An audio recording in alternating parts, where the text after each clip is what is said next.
Chapter है हमारा quadratic equation, chapter number 4। तो सबसे पहले क्वाड्रेटिक इक्वेशन क्या होता है आपने पॉलिनोमियल समझा हुआ है, उसके बाद आपने लीनियर इक्वेशन समझा हुआ है। तो हमने बताया था आपको लीनियर इक्वेशन की डिग्री होती है 1। क्या होता था? 1। लेकिन जब क्वाड्रेटिक पढ़ेंगे तो इसकी डिग्री कितनी होगी? 2। यानी पॉलिनोमियल से इक्वेशन पढ़ा था और इक्वेशन में लीनियर और दूसरा क्या है? क्वाड्रेटिक। तो एन इक्वेशन, हाँ, a quadratic equation is a variable in x is an equation of the form x square plus b x plus c. ये चीज याद रखना, इस फॉर्म में होना चाहिए जहां A B C real numbers और ए जीरो नहीं होना चाहिए। अब ये क्या है बता रहे हैं, हमने जब लीनियर इक्वेशन पढ़ा था तो 2 वेरिएबल पढ़ा था, तो एक्स और वाई सपोज कर रहे थे, बट यहाँ 1 वेरिएबल है। तो 1 वेरिएबल में हम मान लिए या तो एक्स में या फिर वाई में या फिर जेड में या फिर किसी भी एक टर्म्स में। तो अगर मैंने x माना है यहाँ वेरिएबल, तो हम हमेशा वेरिएबल x ही कंसीडर्ड करेंगे। समझ आ रहा है? ए बी सी मेरे कांस्टेंट होते हैं। ये क्या होते हैं? कांस्टेंट। हमेशा ये रियल नंबर होंगे। रियल नंबर समझ में आ रहा है ना, रैशनल और इरेशनल। जहां पे ए जीरो नहीं होना चाहिए। क्यों? अगर ए मेरा जीरो हो गया तो समझो ये पूरा जीरो हो जाएगा, तो केवल बचेगा क्या? B x plus c. ये लीनियर इक्वेशन होगा, क्वाड्रेटिक नहीं होगा फिर। ठीक है, तो इसीलिए ए जीरो नहीं होना चाहिए। उसके बाद है इसका कुछ एग्जाम्पल ध्यान से सुनना। अगर इस फॉर्म में हुआ तभी क्वाड्रेटिक होगा, ये इस फॉर्म में नहीं है तो यानी ये क्वाड्रेटिक नहीं होना चाहिए था। लेकिन हम इसको क्वाड्रेटिक बना सकते हैं। यहाँ प्लस लिख दे रहे हैं और ब्रैकेट में माइनस। अब ये क्वाड्रेटिक हो गया। आई बात समझ में? ये भी क्वाड्रेटिक नहीं दिख रहा। इसको क्वाड्रेटिक बनाने के लिए मुझे ऐसे लिखना पड़ेगा। इसको इधर लेकर आते हैं तो -17। तो यहाँ पे 0 इंटू एक्स लिख सकते हैं, हाँ, और माइनस यहाँ 17। तो यहाँ प्लस लिख दिया और माइनस को बगल में यहाँ 0। अब ये क्वाड्रेटिक दिख रहा है। उसी तरीके से इसको क्वाड्रेटिक बनाने के लिए मुझे ऐसे लिखना पड़ेगा -8 इंटू एक्स प्लस -3 बराबर 0। ये क्वाड्रेटिक हो जाएगा। और उसी प्रकार इसको क्वाड्रेटिक बनाने के लिए मुझे लिखना पड़ेगा -8 इंटू एक्स प्लस 3 बराबर 0। ये क्वाड्रेटिक हो जाएगा। आगे बात समझ में? तो क्वाड्रेटिक इक्वेशन इस फॉर्म में रहेगा तभी कहलाएगा, अदरवाइज वो क्वाड्रेटिक नहीं कहलाएगा। अगला है roots of a quadratic equation. Quadratic equation के रूट्स क्या होते हैं? जैसे आपने अल्फा बीटा पढ़ा था लीनियर इक्वेशन में, पॉलिनोमियल में अल्फा बीटा पढ़ा था, वैसे ही इसका रूट्स होता है। तो मान लो कोई एक, देखो इसका रूट ना 2 होगा, चूंकि लीनियर था तो एक्स और वाई 2 वेरिएबल था तो 2 होते थे, लेकिन एक ही होता था एक्चुअली वो, लेकिन वो 2 वेरिएबल था, इस वजह से एक्स का एक वैल्यू और वाई का एक वैल्यू आता था। इसके 2 रूट होंगे। मैंने आपको पॉलिनोमियल में पढ़ाया है, लीनियर हुआ तो 1, क्वाड्रेटिक हुआ तो 2, क्यूबिक हुआ तो 3। तो ये है क्वाड्रेटिक। चूंकि ये क्वाड्रेटिक है इसी वजह से इसके रूट्स कितने होंगे? 2 होंगे। तो क्वाड्रेटिक के 2 रूट्स होते हैं। तो एक रियल नंबर मान लिए अल्फा जो है वो इसका रूट है क्वाड्रेटिक इक्वेशन का। उस क्वाड्रेटिक इक्वेशन का फॉर्म है x square plus b x plus c equals to 0। तो जहां जहां एक्स है ना, वहां वहां अगर आप अल्फा पुट करते हो जैसे इसकी तरह, ठीक है, तो इसकी वैल्यू अगर क्या आ जाए? 0। अगर हम एक्स की जगह अल्फा पुट करें और पूरे इक्वेशन की वैल्यू क्या आ जाए? 0, तो ये कहलाएगा इसका रूट्स। समझ आया? इसको और आसानी से समझने के लिए क्वेश्चन लिया गया है कि रूट्स निकालना है इस क्वाड्रेटिक इक्वेशन का। तो हमें क्या करना है? एक्स की वैल्यू सोचनी है ऐसा जो यहाँ पे रखे इसको 0 बना दे। तो मान लो सबसे पहले हमने 0 सोचा, तो अगर हमने 0 सोचा तो यहाँ 0 रखना स्टार्ट किया इस इक्वेशन में, यहाँ 0 रखा, यहाँ 0 रखा, एक्स की जगह पे, एक्स के प्लेस पे 0 रखना, याद रखना। तो ये देखा कि ये 0 नहीं आ रहा, तो यानी ये मेरा रूट्स नहीं है। अब 1 रखा हमने एक्स के प्लेस पे, तो 1 का स्क्वायर -2 इंटू 1 -3, तो 1 - 2 - 3 कितना आ गया? 1 - 5 that is -4 not equals to 0। तो ये भी रूट्स नहीं है, 0 नहीं आया। फिर हमने 2 पुट किया वैल्यू, तो 2 रखा, 2 का स्क्वायर -2 इंटू 2, 4 - 4 - 3, ये कट गया, प्लस माइनस -3, ये भी 0 नहीं आया, यानी ये भी रूट्स नहीं है। इसी तरह 3 रखा हमने, तो 3 का स्क्वायर हो गया 9 - 3 2 जा 6 -3, तो ये 9 माइनस ये 6 - 3 -9 होता है, +9 -9 कट के 0 आ गया, यानी ये मेरा रूट्स है। उसी तरीके से 4 5 6 रखते जा सकते हैं। मेरे दिमाग में आया कि जब प्लस रखा है तो एक बार माइनस भी रख लेते हैं। और मैंने आपको पढ़ाया है कि क्लास 9 10th में जनरली जो है +1 से लेकर 4 तक वैल्यू जाओ या 3 तक, उसी तरह -1 से लेकर -3 तक जाओ, आंसर दिखता है कुछ कुछ, है ना। कुछ कुछ एक्सेप्शनल केस है जहाँ आंसर नहीं आएगा इसमें। तो यहाँ पे -1 रखिए तो -1 का स्क्वायर 2 इंटू -1 -3, तो ये -1 का स्क्वायर 1 आता है, 2 इंटू -1 2 आता है, और ये -3, 3 -3 कितना हो गया 0, यानी कि 0 अगर रिजल्ट आ रहा है तो ये मेरा क्वाड्रेटिक इक्वेशन का रूट्स है। इसी वजह से -1 और 3 मेरे क्या हो गए, रूट्स होंगे क्वाड्रेटिक इक्वेशन के। ये क्वेश्चन एग्जाम में आता है।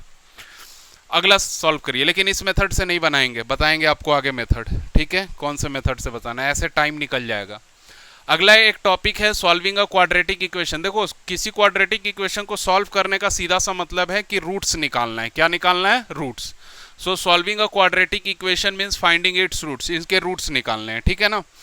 तो एग्जांपल के तौर पे ये क्वेश्चन लिया गया, आपको पता चल गया होगा कि यहाँ पे क्या कॉमन है, x, तो मैंने 5x लिखा, -8 बराबर 0, x को 0 के इक्वल कर दो और ये वाली टर्म 0 के इक्वल कर दो, तो एक x का वैल्यू 0 आ जाएगा और 5x - 8 0 आएगा, तो x की वैल्यू 8/5 हो जाएगी। तो ये दो आंसर्स हो गए मेरे।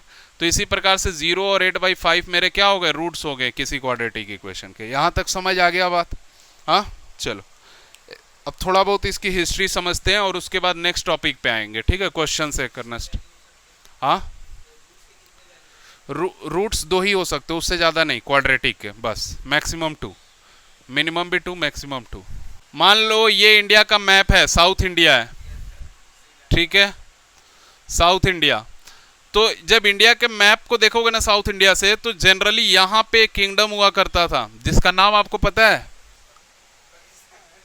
पाकिस्तान। यहाँ कहाँ से आ जाएगा भाई, है ना, पाकिस्तान कहाँ से आ जाएगा। तो यहाँ पे इंडिया, यहाँ पे किंगडम हुआ करता था जिसका नाम हम बता रहे क्या है। अच्छा एक चीज और सुनो, ये डेक्कन का पठार है, डेक्कन का प्लेटू है ना, इस एरिया को। इधर गोंडवाना का नाम सुना है, गोंडवाना,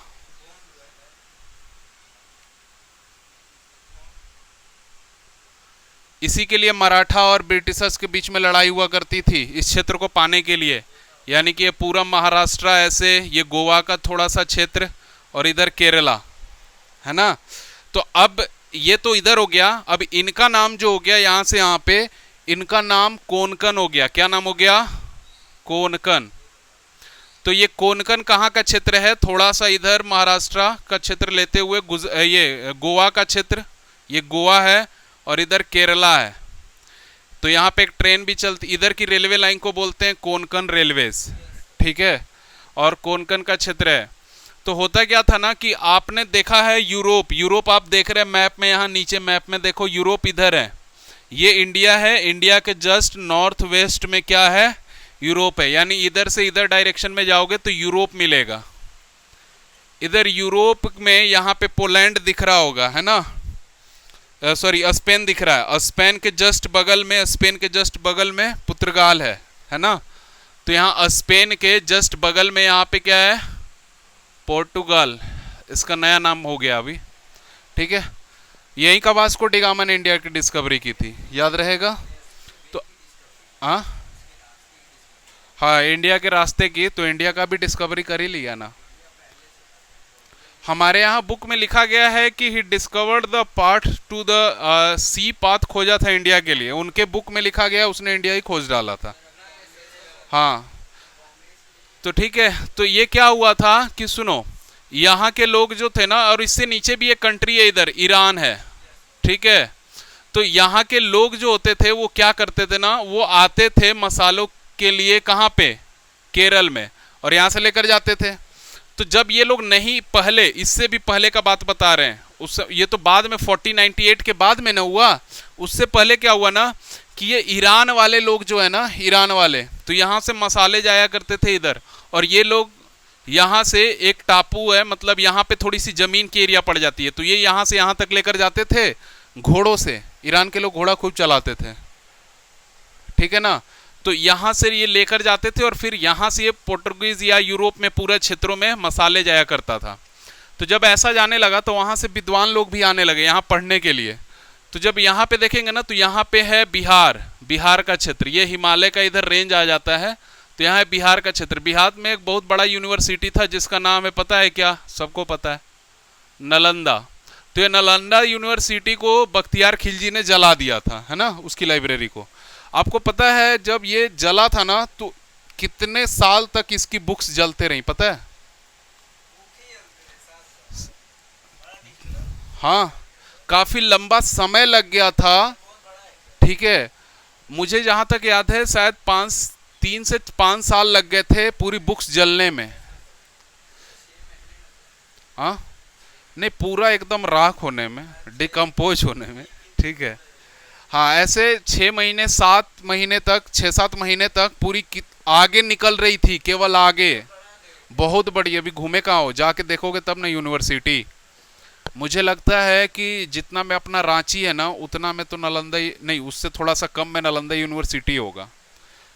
और हाँ, मैं गया था घूमने बहुत पहले, 2012-13 में गया था घूमने, तो बहुत बड़ी यूनिवर्सिटी है। अभी तो जल जल गया, पूरा राख हो गया है, मतलब अब उसमें ना घासें उगा दी उन्होंने और बाउंड्री वो दीवार छोड़ दिए, थोड़े थोड़े से वर्ल्ड हेरिटेज साइट बना दिए उनको, तो उधर जाना मना हो जाता है। ठीक, वर्ल्ड हेरिटेज साइट।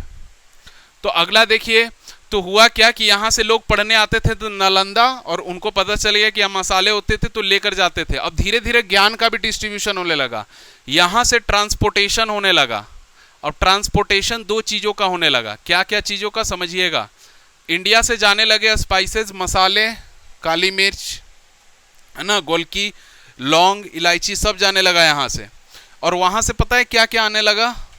वहाँ से ज्ञान आने लगा, नॉलेज। वहाँ से नॉलेज इंपोर्ट होने लगा और ट्रांसपोर्टेशन होने लगा। यहाँ से भी नॉलेज का ट्रांसपोर्टेशन होने लगा वहाँ तक। ठीक है, कैसे, ध्यान से सुनिए। तो इसीलिए सबसे पहले बेबीलोनियंस ने सॉल्व किया था क्वाड्रेटिक फॉर्मूला को सबसे पहले। उसके बाद ब्रह्मगुप्त जो कि इंडिया के ही थे, उनको आइडिया मिला और उन्होंने एक अनुमानन फॉर्मूला बनाया क्वाड्रेटिक इक्वेशन का, यानी क्वाड्रेटिक इक्वेशन को कैसे रिप्रेजेंट करेंगे, कैसे सॉल्व करेंगे। लेकिन एग्जैक्ट नहीं हो पाया बाद में। फिर ये बात अरब, मैंने बोला इधर अरब की कंट्रीज हैं, तो अरब में ये बात फैल गई कि यार ये कुछ इक्वेशन है, इसके बारे में खोजना है। तो एक मैथमेटिशियन वहाँ का काफ़ी फेमस था जो कि हमेशा संपर्क में रहता था इधर, अल ख्वाजा रिजमी नाम है इसका। 800 एडी के करीब में इसने बहुत सारे क्वाड्रेटिक इक्वेशन के तरीके पढ़े, सॉल्व करने के उनके अलग अलग टाइप्स पढ़े। बाद में ये बात पता लग गई श्रीधराचार्य जी को। तो श्रीधराचार्य भी इंडियन मैथमेटिशियन थे जो काफ़ी समय से इस प्रयास में थे कि क्वाड्रेटिक फॉर्मूला कौन सा ऐसा तरीका लाएं जिससे हम किसी क्वाड्रेटिक इक्वेशन को सॉल्व कर पाएं। बस एक फार्मूला बनाना चाहते थे जिसमें तुम वैल्यू पुट करो और आंसर आ जाए। तो उन्होंने क्या कर दिया कि एक फार्मूला डेराइव कर दिया। याद रखिएगा, पहले मैथमेटिशियन थे पूरे वर्ल्ड में जिन्होंने ये फार्मूला बनाया और इनका नाम था क्वाड्रेटिक फार्मूला। इसका नाम दिया क्वाड्रेटिक फार्मूला। यही फार्मूला है जिससे आप 10th क्लास में मैथ्स बनाते हैं और फुल में फुल नंबर पाते हैं। तो ये फार्मूला, अगर ये ना रहते तो ये फार्मूला ना रहता। तो यही फार्मूला बनाया जिसको पूरी दुनिया फॉलो करती है क्वाड्रेटिक इक्वेशन को सॉल्व करने के लिए। समझ आया? ये फार्मूला बस यही है कि अगर उस इक्वेशन से आपको x का वैल्यू निकालना है तो बाकी ABCD आपको पता है, रख दीजिए, x का वैल्यू निकल जाएगा आराम से। और वो पढ़ाएंगे कैसे। तो ये थी इसके पीछे की थोड़ी सी हिस्ट्री। समझ आया? अब हम एक्सरसाइज 4.1 आसानी से बना सकते हैं। ठीक है, एक्सरसाइज 4.1 अब हम आसानी से बना सकते हैं।